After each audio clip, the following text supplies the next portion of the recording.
Hey, ladies and gentlemen, I'm here with the incredible percussionist and multi-instrumentalist, almost like a wizard of music, of pushing music, of emotional music. Specifically, I'm here with Mr. Also crazy cool name, Mr. Thor Harris. How are you? Hello, I'm well. How are you, Jai?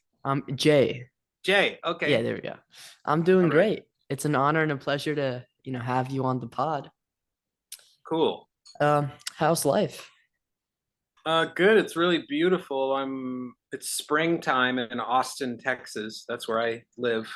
Where do you live? I'm in right out of at Atlanta. Oh, So all right, it's cool. spring for us here too. It's really nice. Yeah, yeah. Hey, here's an interesting thing. We've When I first started working with Michael Gira, we made the first Angels of Light record in Atlanta. Wow. Yeah, that's where our working well, we first ever met in Austin, Texas, but we made that we made did days and days of work on that record, New Mother, Hmm. um in Atlanta, in the studio that belonged to Clinton Steele. Ooh. And Clinton had a dog. I remember there was this great dog that lived at the studio. I can't remember his name. My dog's name was Pokita, and I brought Pokita with me. And she and that, maybe that dog's name was, oh, I don't remember. Beautiful story though. Yeah, yeah. I was so excited to work with Michael. Um, he asked me to play on that record, and I rented a minivan and just packed it full of just tons of homemade, super weird instruments that I had built. Like I started building instruments when I was about 14 or maybe even a little younger than that. And I still do, but drove to Atlanta and worked on that record. Would you say that like it was successful, your whole I guess endeavor? Yeah, definitely. We we worked on that record. We did a US and European tour, and then I think on the second one, I just did a little bit of work on that one, and I didn't tour. I got real busy with an Austin band that was called Shearwater, I think I've and heard of it. Michael at that point had moved to New York, and I would I was in New York from time to time, so I would visit him, and I think I played on an Angels of Light record while I was just in town. Mhm. Um, but then we got together and formed another incarnation of Angels of Light while I was still in Shearwater, and that was with Larry Mullins, who's in Mhm. Swans right now. Larry's a great guy, and with Dana Schechter, who's in Swans right now. Yep. And we were a four-piece Angels of Light, Michael, Larry, Dana, and I. And it was, you know, not enough people saw those shows because I think we were a really fantastic version of that band. We had Larry and I both had parts of a drum kit, but neither of us had a whole drum kit. And then I had a vibraphone and a bunch of other, Ooh. like I don't remember what all else I played. I think I played some string instruments, but it was just a really peculiar sort of instrumentation. Two percussionists, a bass player, and then Michael playing guitar and singing. And yeah, I think we were pretty good. And then we made a record. I don't even remember which Angels record that is, but yeah, it was. And then, so yes, I think it was a successful. I mean, yes, me and Michael are the friendship is the most important thing. I mean, it is wonderful that we got to see the world together and all that. But yeah, music is like just a horrendously stupid way to make a living, but but it does. It's sort of if I make it sound so grandiose, it's kind of a higher calling. It's everyone knows going into it that it's a financial disaster. And it's only gotten worse since that guy from Spotify keeps all the money from Yeah. all streaming. So, but we continue to do it. It's just a thing. Yeah, and I'm so glad you did do it. Thank you. The Spotify thing is so nuts. Like, what is it, It, 11 cents per stream? I think it's way less than that. What the hell are you supposed to do with that? Like, I even if know. it like, and what was it? I think tonight we had pasta at like a local pasta place. Me and my grandparents and my brother. It was $60 for pasta. Wow. Wow. Who pays six? Like, thankfully, it was just like a nice night out. But usually that would never $60. Yeah. What the hell? It's so Yeah. crazy. American capitalism is really weird and sneaky and gross and has no conscience. And it's So manipulative, because then it's the media tells you one thing, and it's not. I'm sure it's not their fault, but people will tell you one thing that's not right. So then yeah, you're yeah. getting all screwed with. It sucks. Somebody wrote a book called Gotcha Capitalism about about just different things like car rentals where they say one price, but then by the time you end up actually paying for it, it's that the original quoted price has nothing to do with what you end up paying. I think hotel rooms are sort of that way too because of like all these weird hospitality taxes and stuff. Yeah, and it's like the same thing with Ticketmaster, but Oh man, yeah, they're between them and Spotify. It's just like wow, yeah, there's just no hope. honestly, and hey, what was I? The thing that sucks is like when people figured out the spot that Ticketmaster was screwing with us. They got in trouble, and like a fake punishment that it wasn't even really a punishment, and we're back to the same old stupid tactics. It's so who like 20. What's it? I was looking at Primus tickets, and it's like an extra $20 in fees. It's like random fees to go see Primus. So like that's like basically an extra ticket. Wow. So how much is a Primus ticket in Atlanta? Well, so they're doing, Maynard James Keenan's 60th birthday. So it's like what's it? I think we bought tickets for $100 and then sold them because there's no way $100 for, after the fact I realized that that's like not a good spent on my money. But then they Yeah. released lawn tickets for $35. So I mean it's not terrible, but No, no, that's all right. with it's like an extra, this and that fees and everything. Wow. And the drummer thing, like the percussion, I wanted to like I there's like a draw, that I think I have and a lot of people have with two percussionists because I don't know if you know the band OCs, right? But they have Oh yeah, I love those guys. yeah, they have two percussionists and it's like it elevates the music. I think it's the same thing with like multiple guitarists, like the Yeah. overtones and stuff. So why Yeah. not have multiple drummers? Yeah. But it's awesome, man. Yeah, And it was really that period of Swans between 2010 and 2016 when it was me and Phil playing together. That was a really powerful version of that band, if I do say so myself. yeah, Did did there's a you video. see us? Did you see us on that during that period? I was one. Oh, dang. Dang. You're making me jealous, man. Well, there's plenty of video. I mean, it Yeah, doesn't I do it know. justice, but we had some good shows in Atlanta. Yeah, there's a video of you playing Pitchfork Festival, and it's Oxygen, the song. Oh And yeah. there's like the point where everyone stops, and then Michael will say, "I'm gonna take all the oxygen." You go straight into it.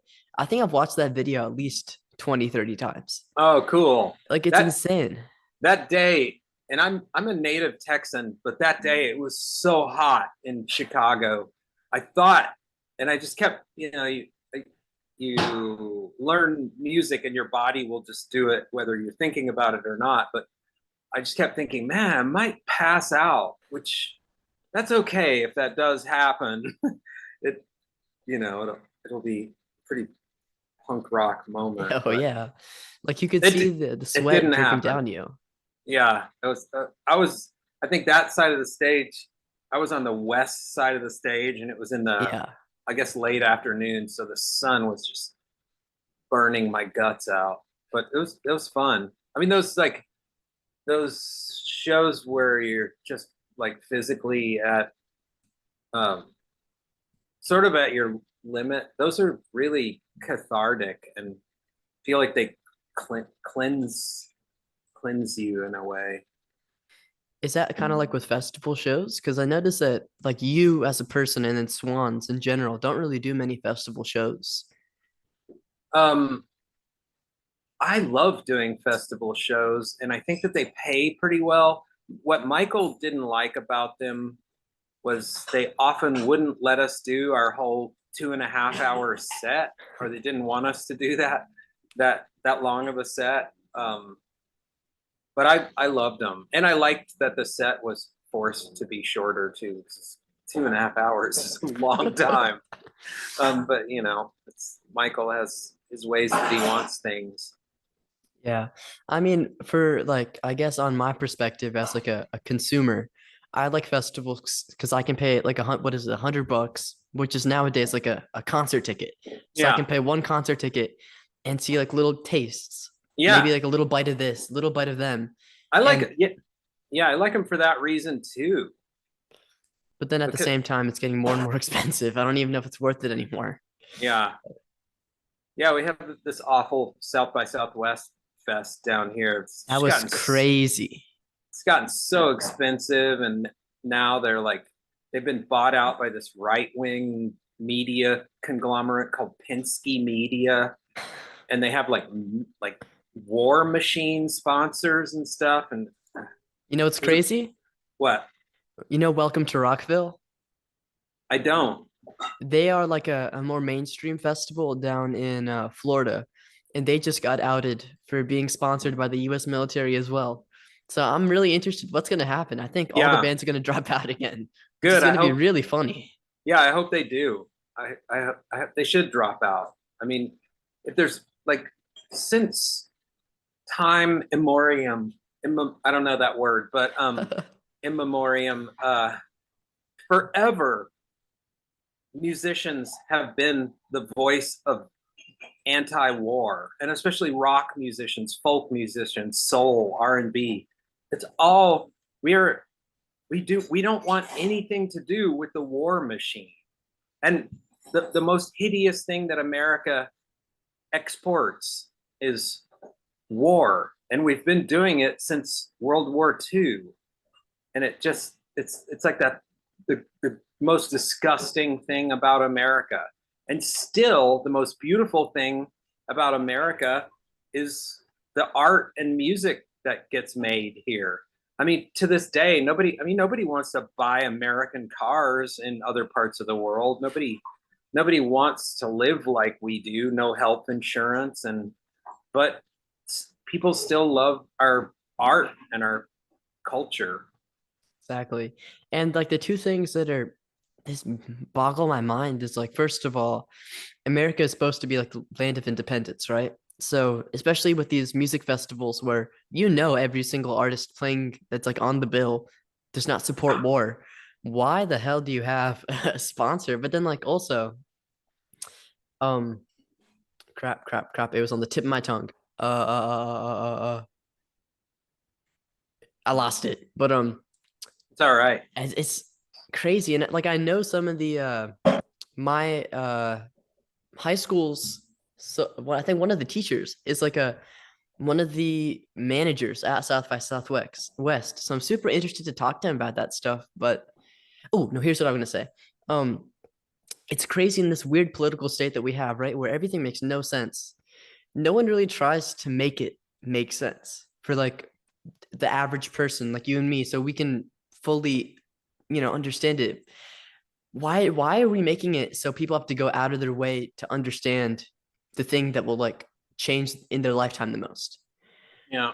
Does not make any sense. But Yeah. Yeah. Yeah. And I mean, I've so I took part in the protest against South by Southwest in that I dropped out of the one official South by Southwest showcase that I was playing, and then I played all these other shows that week because I love to play music. South by Southwest has never looked out for the little guy, the artists. South by Southwest is about like Spotify.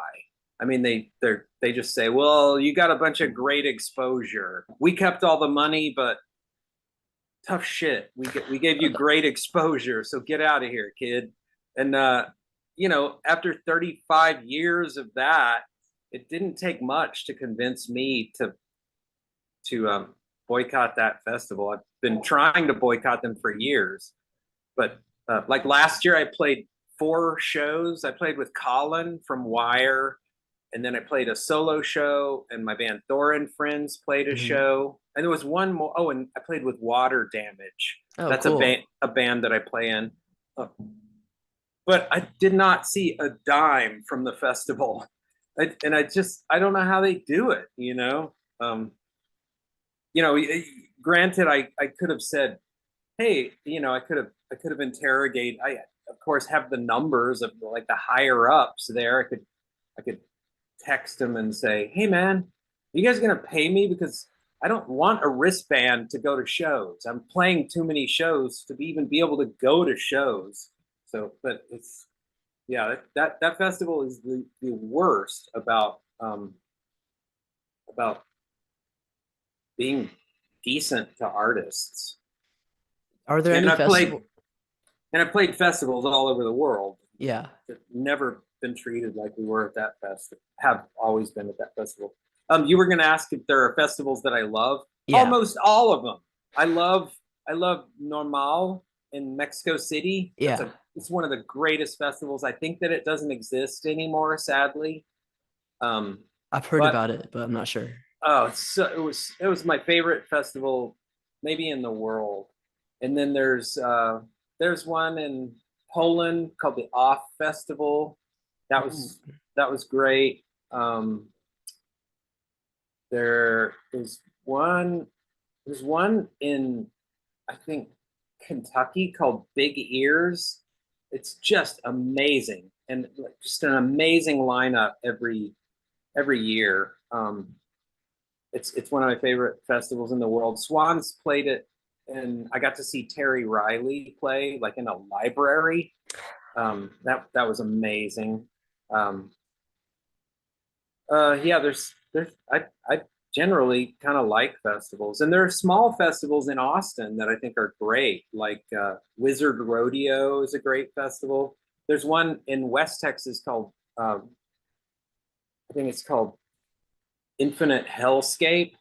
That's a that's Great name. yeah, that's a great fest. I'm gonna play it this year with a new band that I just formed with 2 friends. Um, we just played our second show last night. Oh, Um, congrats. thanks.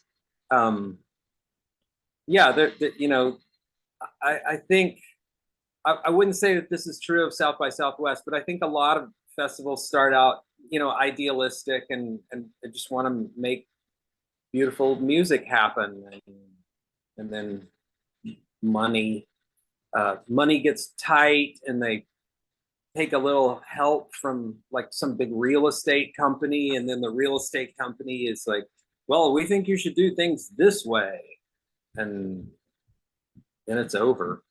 It seems like even the good ones have a sort of limited lifespan.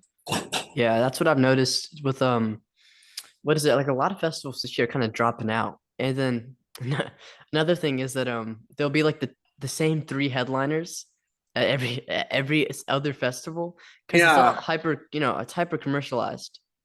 yeah, It's dumb. But I'm hoping that I usually never say this. I hope we'll revert a little bit back in time to I guess a simpler time, right? Where I can drive 40 minutes out to some random ass festival and it'll have a completely cool and weird set list, which is the yeah. one festival. Uh, uh, uh, uh, I just interviewed him on Friday. Desert Days. Dude, Desert Days has consistently had an absolutely incredible lineup. And the one thing that's really interesting about them is the founder and like I guess head has his email everywhere. If you ever have a question, you just reach out to him and he'll respond immediately. That's Wow. incredible. Where is that fest? It's up in California. Wow. Yeah, maybe I've heard of it, but I'll keep it on my radar and I'll try to get Thor and Yeah, Friends to play it sometime. check him out. He's cool. And Mr. Phil, if you're watching this, what up? Great dude. So He's the guy, the head of that festival. yeah, he plays in a band called Juju, Okay. which are another super cool, weird, crazy band. Ju. No, it's JJUU, JJUU. Okay. Cool. Yeah, check him out. And another thing I was wondering is because I am a string player by trade, I guess, because Hmm. I take lessons in violin and I did from a young age. So what like instruments are you currently enjoying the most out of the ones that you've made? And then also what's your connection to string instruments? So it's like a So two-part. yeah, I am learning cello right now. My brother Um, plays cello. Really awesome. I keep playing it. I want to pluck it and play it like a bass, but I am gonna learn some decent bowing technique too. Once I have all the finger positions Yeah, that's the one thing that trips me sort, up. sort of figured out. But I love it. My relationship to string instruments, every instrument that you build can potentially have a sort of different character. And for instance, I played, you'll see it in a lot of the videos of those old Swans shows. I played an electric viola that I built, and it just looks like a stick, but it is the same dimensions as a viola. I based it on a viola, and it Mhm. has four strings, and it has a little pickup in it. Um, but the thing that it could do that, because Swans is a group full of people plucking strings, so there was like a loud attack to the way that all of their notes were shaped, and then a fairly quick decay.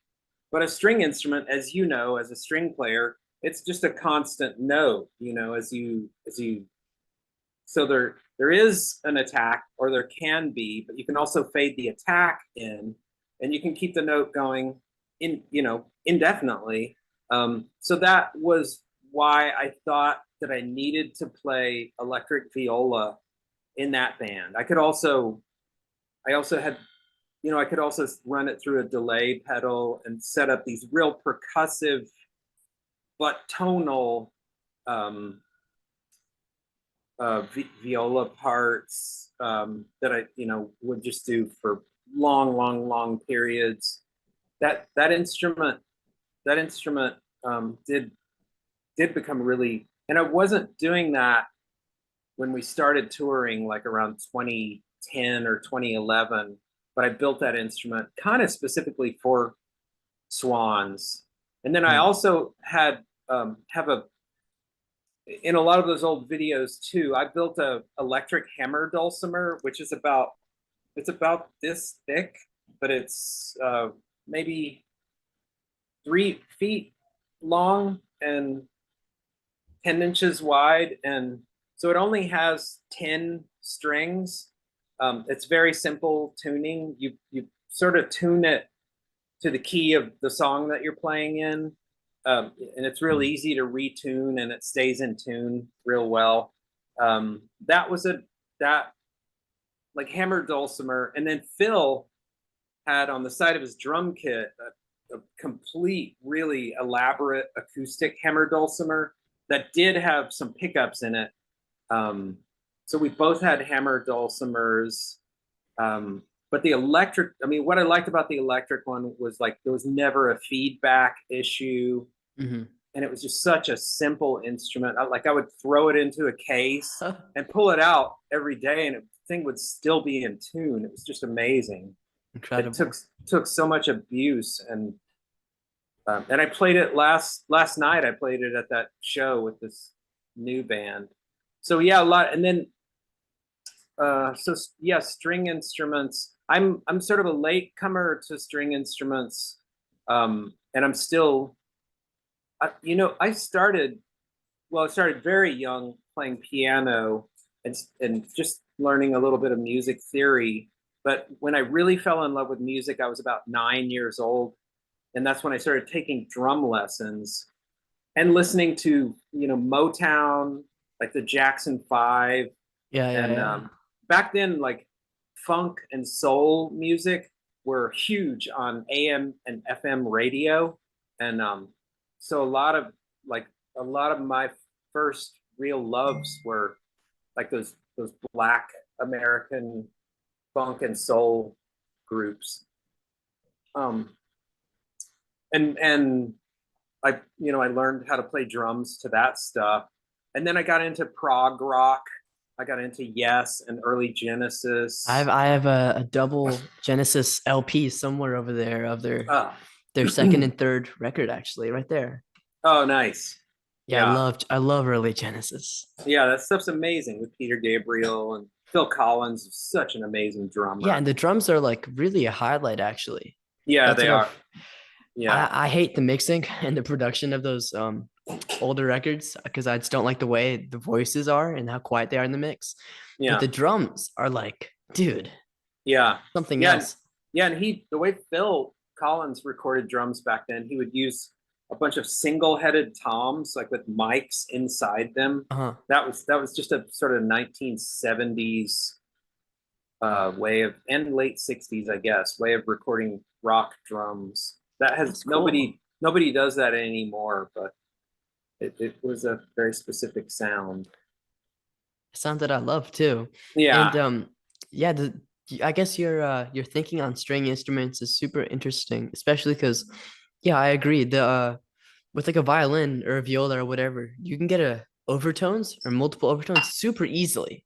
hmm, There's no like ear damage happening when I pull my string or pull my string, and you really get that beautiful overtone. That's what I really like. But at the same time, the intonation's a pain in the ass. Like yeah, the it is, but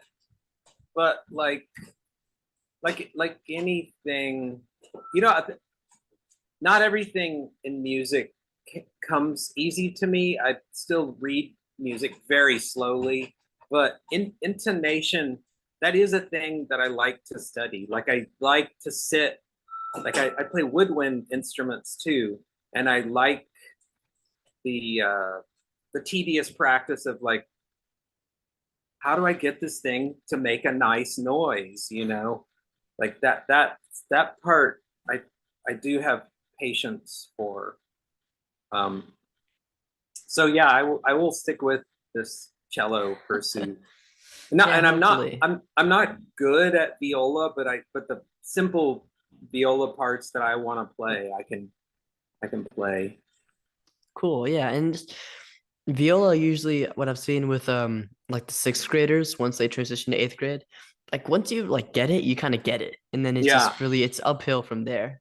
yeah, Um, and I and yeah, I love that it's a fretless instrument, so you really that's the really cool part. you must pay attention to the tuning constantly. Oh yeah. A thing about piano, and I also play marimba and vibraphone. Those notes, they're set in stone. Those Mhm. you're not going to play those out of tune. There's no bad notes on a piano. But but um, yeah, all those fretless instruments demand that you get your intonation exactly right.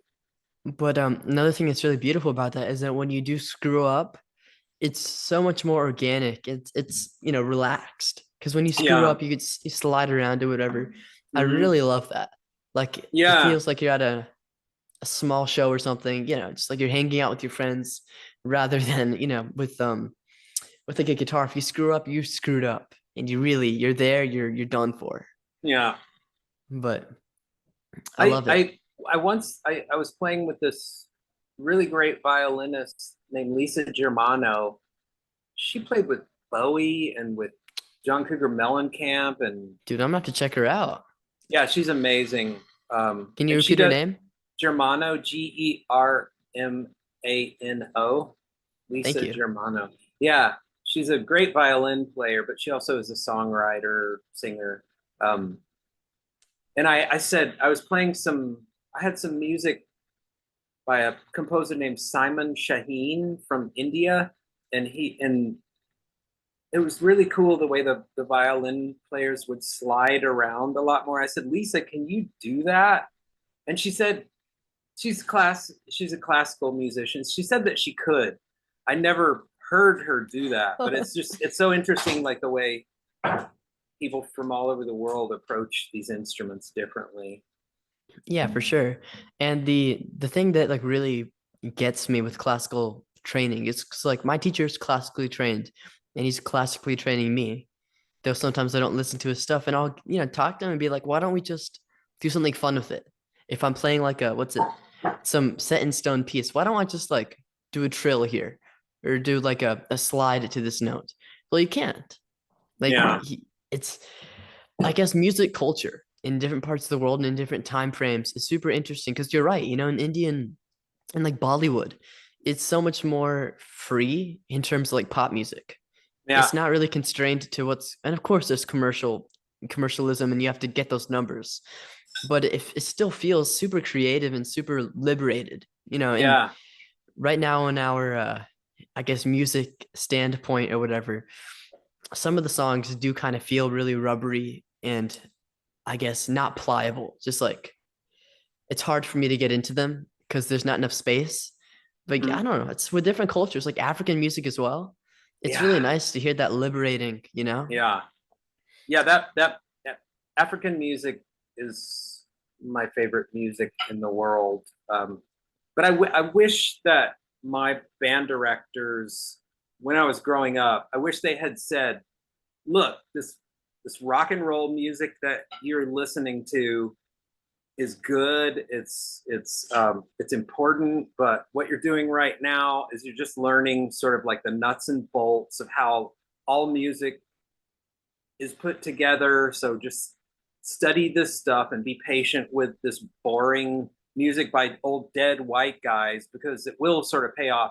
Because in a way, it did. I mean, as much as I thought that I was not ever paying attention, I did absorb a lot of music theory and and just the basics, you know. So fortunately, uh, against my will, I did learn something in classical training, but I just wanted to play rock music back then, and um, so I could have been a much better student if you know if I'd had better teachers, maybe. And I don't Well, if I we're at like 5 minutes and 20 seconds, and this is like a tradition. I say this every time.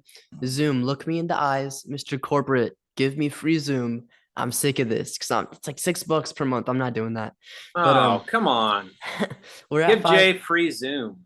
Come on, Mr. Zoom. I see you. I'm gonna send you an email. But Yeah. we're at 5 minutes, so I'm gonna give you a loaded question, okay? Okay.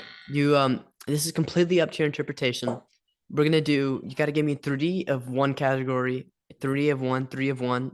So like three songs, three this, three that, or you could do a song, an author, just three is the magic number. And the kicker is to change someone's life for the better, for the worse, completely up to you.